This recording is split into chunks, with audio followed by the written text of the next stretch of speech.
শেখ মুজিবুর রহমানের বায়োপিক মুজিব একটি জাতির রূপকার সিনেমায় অভিনয় করে ব্যাপক আলোচনায় উঠে এসেছিলেন ঢাকাই সিনেমার চিত্রনায়ক আরিফিন শুভ।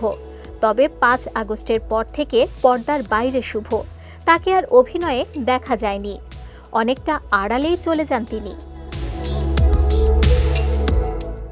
সিনেমায় মুজিব চরিত্রে অভিনয়ের জন্য বেশ বিপাকে পড়তে হয়েছে অভিনেতাকে।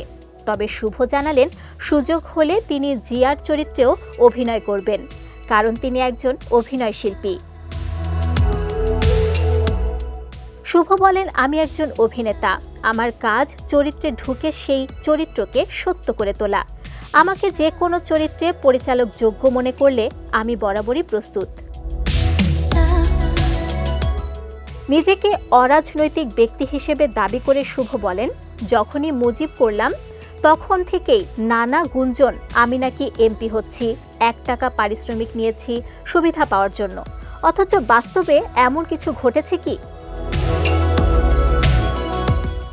অভিনেতার ভাষ্য, মুজিব করে আমি যদি কোনো বিশেষ সুবিধা নিয়ে থাকি অনুসন্ধান করে প্রমাণসহ সবাইকে জানান।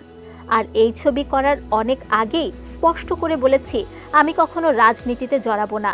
এটি আমার সচেতন এবং ব্যক্তিগত সিদ্ধান্ত। কেউ চাইলে সেই বক্তব্যের রেকর্ডও খুঁজে পাবেন। রাজনীতি আমার পথ নয়, আমি শুধু অভিনয়টা বুঝি আর সেটা নিয়েই থাকতে চাই। ওয়ালটন আবারও মিলিয়নিয়ার অফারে ওয়ালটন ফ্রিজ কিনে আপনিও হয়ে যেতে পারেন মিলিয়নিয়ার।